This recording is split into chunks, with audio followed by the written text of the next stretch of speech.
1, 2, 3, come on!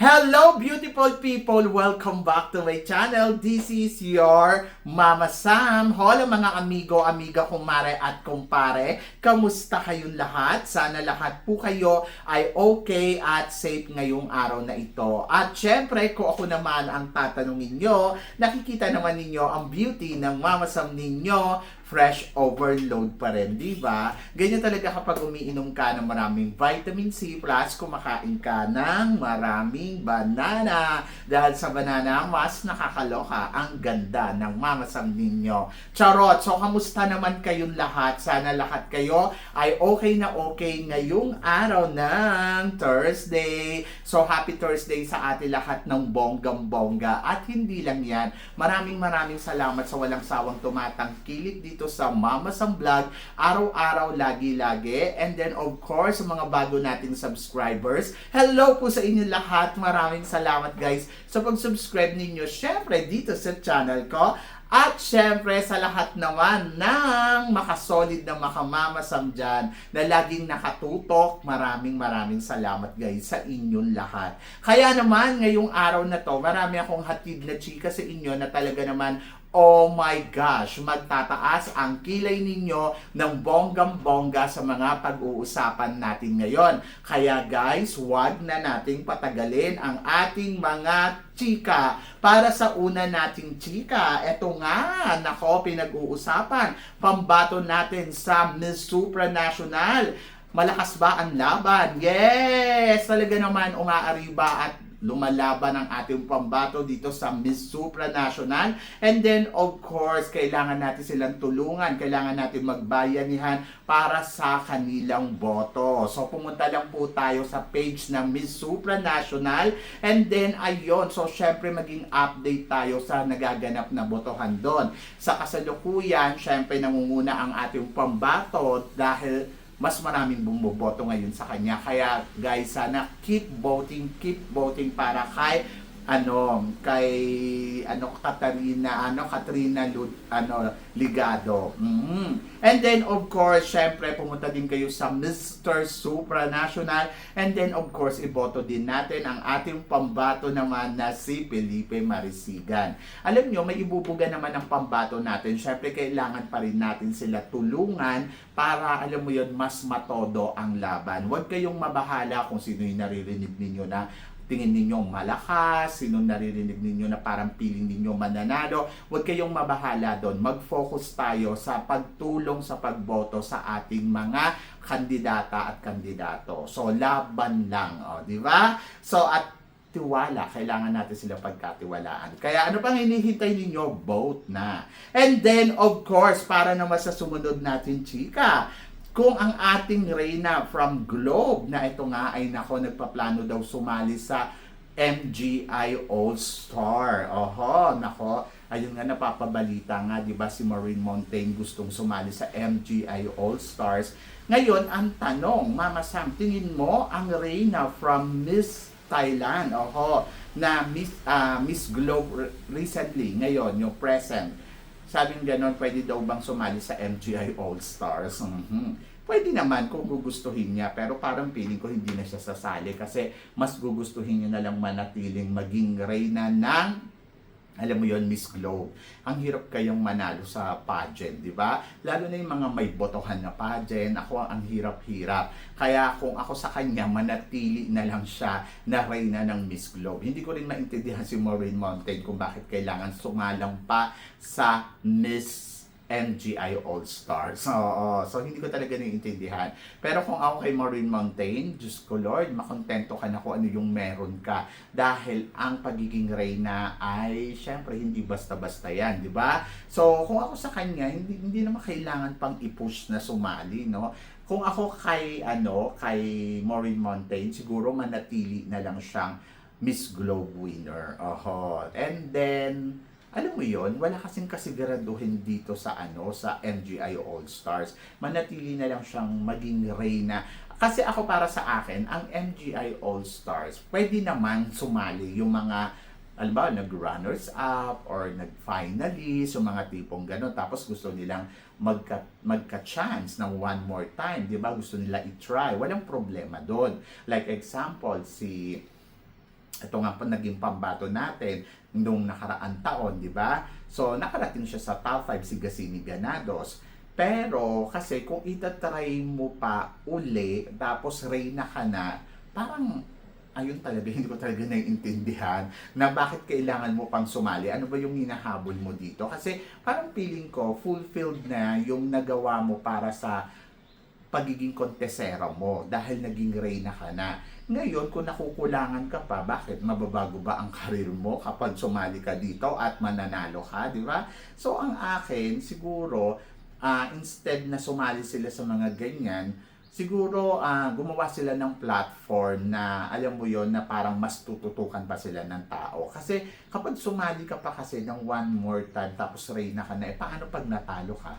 O, di ba? So, parang tumaas lang yung level ng sinalihan mong kandidaan na pageant kasi hindi mo siya naipanalo, di ba? So, yun. So, good luck na lang. Anyway, ko yan yung gusto nila. Wala naman tayong magagawa. And then, tingin ko naman dito sa Reyna ng Miss Globe ay parang wala na siyang planong sumali sa pageant. Kasi nga, yung pagsali niya dito sa Miss Grand Thailand, parang pinilit na lang naman na to. Na parang, sige, try mo. Diba? So, yon. And then, napakaswerte neto ha, nakapaglakad siya sa entablado ng Binibining Pilipinas.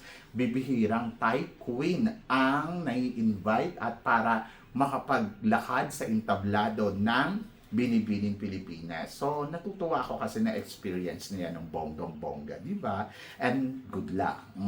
At para naman sa sumunod natin, chika, mga pambato ng Miss Universe Thailand, ito na nga nagsisimula na ang kanilang laban. And then, Mama Sam, tingin mo, may laban ba si Tarina Botex bilang pambato ng Contep Mahanakon? Si Tarina na paiba-iba yung itsura, no? So, sa totoo lang, nakaka-amaze yung ganda ni Tarina. Minsan ganito, minsan ganyan. Pero pag nakita mo naman siya sa personal, ganun pa rin, no? Di ba? So, ayan ay make-up at syempre yung lighting. Saka syempre, yung mga pinagawa pa niya sa mukha niya, kaya medyo nababago yung itsura. Ako tingin ko naman, may mas malaki yung chance ni Tarina Botex na makuha ang titulo ng Miss Universe Thailand.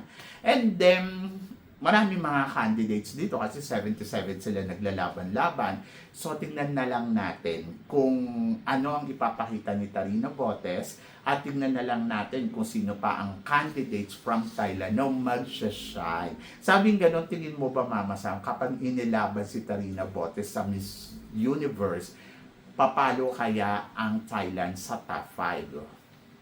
To be honest, sa totoo lang, hindi ko nakikita si Tarina Botex na pang top 5 sa Miss Universe. Actually, maswerte na nga lang to kapag pumasok to sa semifinals. Sa totoo lang, remember, niligwak to sa Miss World, di ba?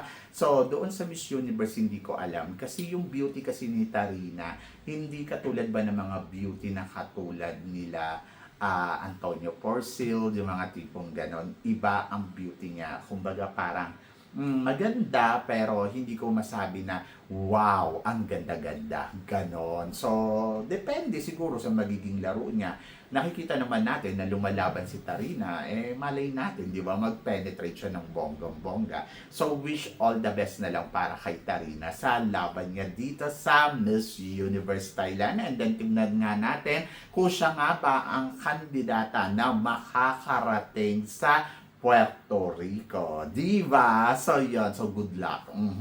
Ayun na lang yung masasabi ko. Good luck kay Tarina at laban niya. Para naman sa sumunod na chika, mga team from Miss Supranational, katulad na lang ng Miss Team Thailand, Team Philippines, at Team Indonesia. Mama Sam, nakikita mo ba na isa sa kanilang team ay makakarating sa top 5 ng competition? To be honest, yes, pwedeng si Thailand kasi malakas din si Thailand. Yung team na both si Icon Yalak at saka etong si Jack Titus, magaling sila malakas at alam mo yun yung kumpiyansa nila nandoon. And then of course, hindi rin magpapahuli ang Team Indonesia na alam mo yun na grabe iba din yung dating din ng Indonesia. hindi sila kagwapuhan, hindi sila kagandahan, pero yung kumpiyansa nila sa sarili nila talaga namang wow, wow, wow, wow. Nag-uumapaw ng bonggang-bongga. Kaya tignan natin kung papalo nga ba ang Team Indonesia dito. And then of course Team Philippines. So, umaasa ako na ang Team Philippines ay makakarating both of them sa dulo ng kompetisyon at umaasa ako na mananalo sila at umaasa ako na may uuwi nila ang titulong Mr. and Miss Supranational. Isa sa kanila sana ay manalo, no? And then, tingnan natin kung gaano nga ba kalakas ang laban talaga nila sa kompetisyon ng Mr. and Miss Supranational at kaninong team sa tingin mo ang makakarating sa dulo ng kompetisyon. So, yan. And we are excited dahil alam mo yon na lumalaban naman talaga. Sabing gano'ng Indonesia and Mexico, the new era pageant powerhouse. Parang namang hindi totoo to. So ako hindi ako naniniwala na sila na yung bagong powerhouse. Malakas sila ngayon dahil nilalakad. Oo. Malakas sila ngayon dahil nabibigyan sila ng pagkakataon. Like example, sa Miss Cosmo, nabigyan ng pagkakataon ng Indonesia na manalo. Hindi ko alam kung bakit ang choice niya manalo si Indonesia. Bakit? Nung time ba nung Miss Cosmo 2024, si Indonesia na ba talaga ang pinakamagaling, ang pinakabongga? To be honest, nawala yung kumpiyansa ko doon sa Miss Cosmo. Yung ibig ko sabihin, yung tiwala, yung tingin ko na parang, hi, ito na yung bagong Miss Universe, na wala yung nanalo si Indonesia. Kasi parang feeling ko, ang dami-daming mga kandidata na magagaling. Hindi lang si Atisa manalo ha. Marami silang mga candidates na pwede talagang masabi mo magkaroon ng high quality ang pageant ng Miss Cosmo. Pero dahil si Indonesia ang pinili nila, at saka si Thailand na mag-last two standing, naloka ako. So parang feeling ko ang pageant ng Miss Cosmo ay hindi ganong kabongga yung caliber niya. Hindi ko alam kung ano yung hinahanap niya, kung naghahanap ba siya ng cartoons, charot. Ayoko namang pero hindi ko alam. Para kasing magaling siguro pang top 5, pero not to the point na pang winner. But andyo dyan na, natapos na. So, ngayong taon naman na to, ang pinili naman nila ay Philippines at saka USA. Pero tingin ko naman mas nag-level up sila ngayon. But hindi ko pa rin masasabi na, oy, ang pageant ng Miss Cosmo ay isa sa mga talagang di kalidad. But yung ngayong taon na to, parang piling ko perfect yung pagpili nila kay USA at saka kay Philippines. But tignan natin sa susunod na taon kung magiging quality nga ba ang pagpili nila sa magiging reyna nila. Maloloka ako kapag nanalo dyan si Myanmar. Charot! So yan, ba't laban lang, di ba? At ito nga, si Osmel naloka dahil na ang sinasabi nga daw ay winner daw itong si Indonesia dito sa Miss Supranational. Nakakaloka naman to si Osmel. So, totoo lang, si Osmel, yun nabasa ko yung pagtataray niya. Parang gusto kong matawa, na gusto kong umagri, na gusto kong maloka. Naiintindihan ko ang ibig sabihin ni Osmel kasi naghahanap siya ng quality na queen. Hindi ko naman masabing walang quality si Indonesia. Merong quality si Indonesia, pero kasi maraming candidates na naglalaban. And then, beauty pageant is a beauty pageant. Dapat nakatutok pa rin talaga ang organization sa ganda ng kandidata. At ayun naman yung nakikita natin sa karamihan na ipinapanalo ng bawat pageant. Nakafocus talaga sila sa beauty. At the end of the story, di ba, masasabi mo yung reyna nila, ay wow, kaya ito ang nanalo kasi naman talaga naman yung beauty. At ganun din yung, alam Miss Earth, di ba? Miss Earth, kapag nakakuha na sila ng winner, masasabi mo, wow, ang ganda ng winner nila. Hindi mo madidinay kung bakit ito ang naging Miss Earth. Like example, si Czech Republic yung nanalo sa kanila nung nakaraang taon. And then, hindi mo madidinay kung bakit si Czech Republic ang nanalo. Kasi hanggang ngayon, masasabi mo, ang ganda naman ng queen na to, di ba? So, yon. So, dapat ganon. Ako, maituturing ko talaga sa mga beauty pageant ngayon, isa maituturing ko talagang quality pageant ang Miss Earth. Kasi marunong talaga sila pumili ng reyna. Ilang taon na nila napatunayan yung reyna nila ay talagang reyna talaga. Di ba? So mula kung paano magsalita, kung paano mag-isip, at yung ganda talaga. And then, isa din sa mga tinuturing ko, magaling na kumuha ng reyna, ang Miss World. Ang Miss World, talagang masasabi mo kung bakit Miss World. Oh, di ba? So, humahanga ako sa ganong pageant. Pero yung Miss Universe, medyo pumalpak talaga sila nung nakaraang taon. And then, sa supranational, in fairness naman sa kanila, marunong din silang pumili ng reyna. Pero maluloka ako kapag ang pinili nilang reyna ay si Indonesia. Katulad din ni Osmel, ang aking pananaw doon, na ang daming kandidata na magaganda. Bakit mo sasayangin? Bakit iisa lang ba ang kandidata dito? So, yon. At hindi ko naiintindihan kung bakit siya ang laging top 1 list, ha? So, yon. Hindi ko maalis kay Osmel kung bakit siya nagtataray ng ganon. Paano naman kasi beauty queen maker siya? At naiintindihan ko kung ano ang reaction na meron siya. So, let's see kung si Czech Republic nga ba ang mag-uuwi ng corona or si Indonesia. O, di ba? So, good luck. At para naman sa sumunod natin, chika, eto nga, syempre, announcement ng Miss Universe, kasado na.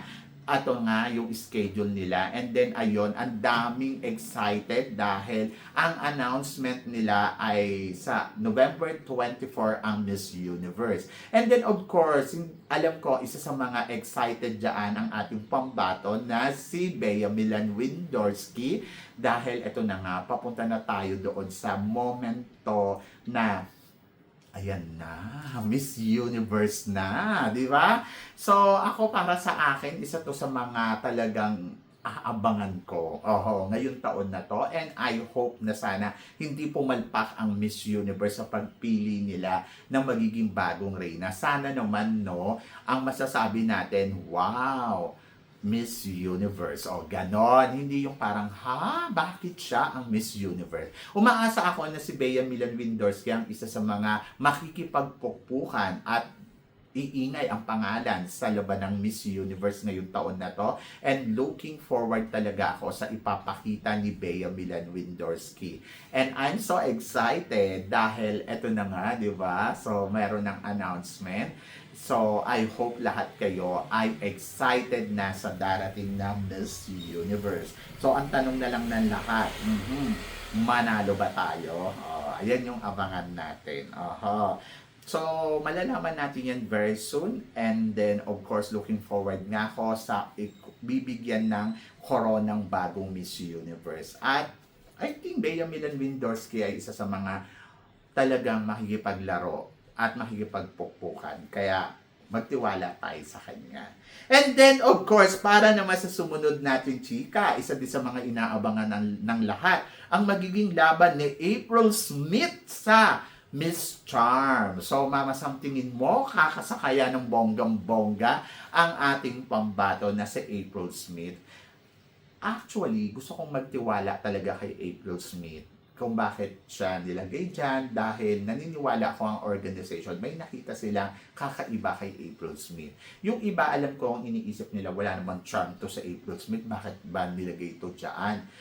Maaaring yun yung sinasabi mo, pero siguro magtiwala lang tayo sa organization kung bakit ang purpose nila ay ilaban sa April Smith sa Miss Charm. Pero alam niyo, sa totoo lang, kahit ako, kumbinsido ako na parang, okay, kakayanin to ni April Smith.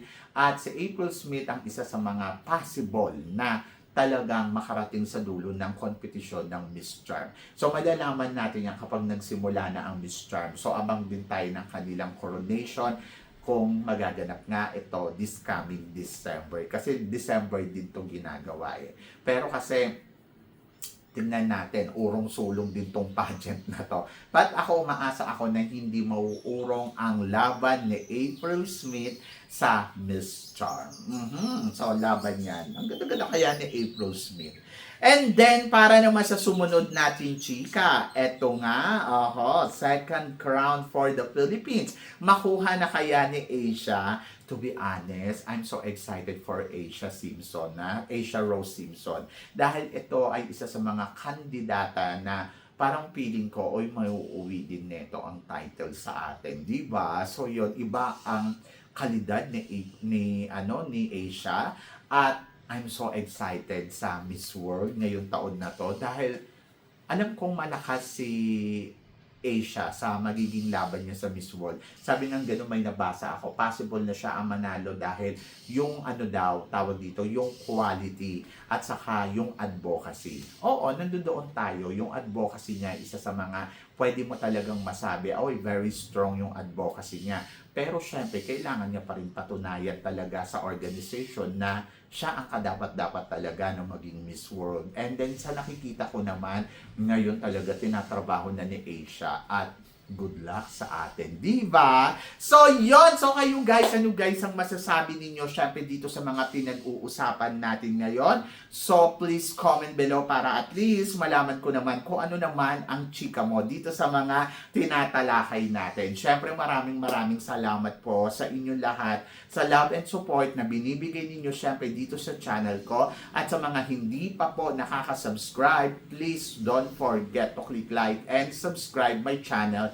And i-click nyo na rin po ang notification bell to more updated syempre sa aking mga chika. Sabi ng ganon, always keep smiling and laban lang. So guys, hanggang dito na lang. Hanggang sa muli nating chikahan. Paalam. Thank you guys.